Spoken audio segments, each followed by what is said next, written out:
What's going on? I'm Spencer Tillis. I'm Kaylina Speakman. I'm Trayvon Miles. And this is the Delmarva Sports Insider. Coming up in just a bit in today's episode. Dover's baseball team was off to a hot start to the year, but could they keep that perfect run going when they took on Polytech?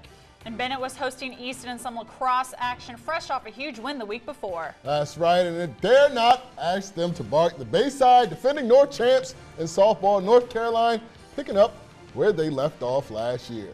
I'll tell you what, just a couple weeks already into the season, and we've had to deal with a few delays. I mean, the weather wasn't exactly, cooperating today as it is, but we're already starting to see some teams that we thought were going to be really good, proved to be really good. Some of those other teams not really kind of living up to those expectations. You're starting to finally get a feel for these teams' rosters, and we had that exact thing happen early on this week. We're going to start off with a little bit of baseball, and I tell you what, Dover, one of the teams we said we're going to be looking pretty good, they've looked that part so far. Colonel, they've looked that part as well, and Stephen Decatur, a big, pleasant surprise. I mean, they graduated a lot, but they had a big-time matchup as they were taking on Bennett. And I tell you what, let's go ahead and get straight to those highlights. Now, Stephen Decatur would be on the attack here early on. 2-on for Zach Davis, and he hits the go-ahead home run. Tag them all right there. That made it 4-0 home team.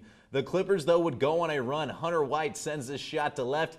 It takes a wicked bounce there off the fence, and that allows him to get the inside of the Parker right there. Decatur's lead down to just 2 now, before Gus Esham right here gives his team a little bit of breathing room, hits an RBI double to left. That scores Adams to make it 6-3. Seventh inning now, Bennett trying to make it interesting. Cade Hurley scores off the bases loaded walk, and that brought the tying run into position. But Tristan McDonough gets the pop-up here to end it as the Seahawks go on to get the win. 8-6 the final over there. And like I said, I mean, we looked at Stephen Decatur. I mean, we knew they were graduating Donahue. We knew they were graduating Meekins. I mean, they had a lot of talent last year, and they lost some of it, but they still are one of the quality teams here in the South. Zach Adams is solid. I mean, that's what you get when you got a dad as a coach. He's got a good bat right there, especially for a catcher. But I tell you what, the other half of this is we can't quite sleep on Bennett just yet. Last year, remember, they obviously upset Decatur in the playoffs. They had a lot of young pieces on that team. They're starting to see some of the fruition of bringing those guys up, and they're going to be dangerous again, I think, down the stretch this year. Yeah, a lot of excitement going on. Zach Adams is a name that I remember from last year, hitting bombs over the fence last year. So he's back this year in a big way. All right, well, we also had a nice treat on Thursday in Cambridge. These teams met up in the playoffs last year. Kind of a different game, but the same result when Cambridge hosted Colonel Richardson, and Colonel wasted no time jumping on CSD. Dylan Neapart at the plate, slaps one to left. Jacob Hicks, come on down. Minutes later, Colonel looking for more. This time it is going to be Remington Magnum, and he's going to hit one hard down the first baseline, eats up the first baseman. Sean Bowens and Garrett Neapart come on down and score. Colonel played at 6 in the top of the first. Cambridge not laying down. Michael Richardson, swing and a drive to left. Home run, that one fired up the Vikings. Big time shot there by the Campbell commit. But the Colonels, they would settle down a little bit. Jared Bennett just put it in cruise control from there. 9 strikeouts for the reigning North Player of the Year. He retired the last 14 batters as Colonel wins it 15-3. And I tell you what, this had the potential to be a 1A sectional final. This game did. And Colonel once again showed why they are heads and shoulders above everybody else in the North.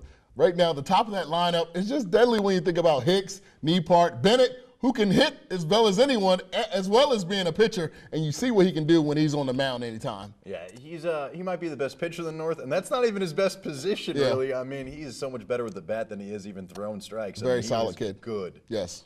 All right, well, Dover was hosting Polytech Wednesday night afternoon and looking to stay undefeated on the season thus far, and the Senators, they're just trying to get something started here in the 5th. Jordan Hutchins at the plate, he puts that one into play. Panthers get the force out on first base, but Tristan Harris would advance to 3rd on that play. And then just a couple batters later, Garrett Lawson, he's going to rip this one away. He sends it to deep left field. Harris would end up scoring on that play, and so would Tevin Thomas. Dover would take the 1-run lead, still just 1 out, but Pauly works their way after the jam. Evan Harris is able to get the turn 2, get out of this inning.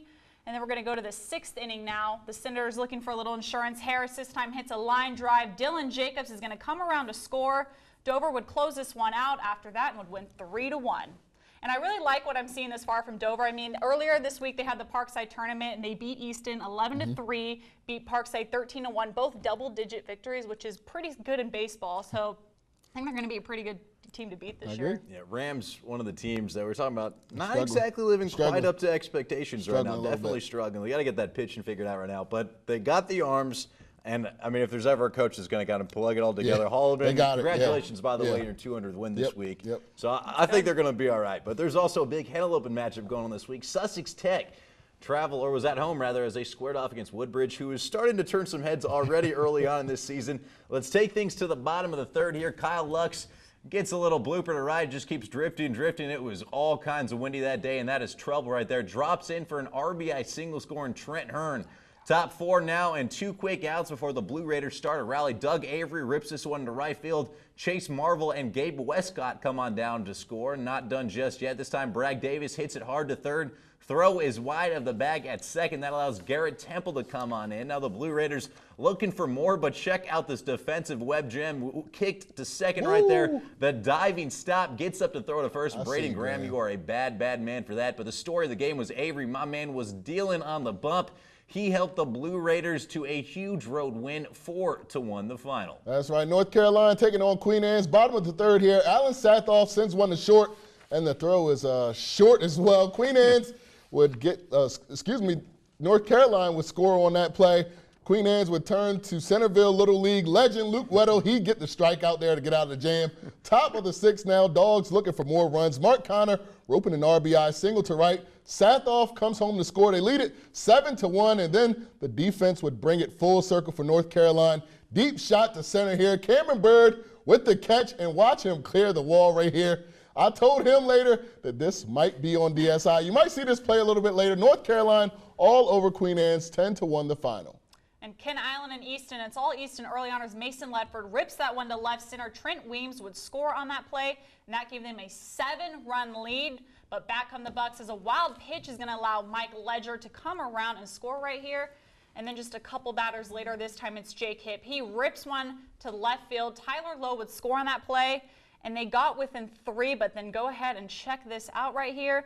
This ball right here is going to get hit to short. Easton tries to score on that play, but Jared Paziano is going to gun him down at the plate. He gets out. The defense would figure it out for Easton as well, and they get the win 9-6 the final. All right, well, baseball in the bag. We're going to take a commercial break, but coming on the other side, we got that other sport this spring. It's called lacrosse, and Lake Forest, well, they were looking for a conference win as they squared off against Dover. We'll have those highlights next. Shortstop and pitcher for Pokemon Warriors. This is Delmarva Sports Insider.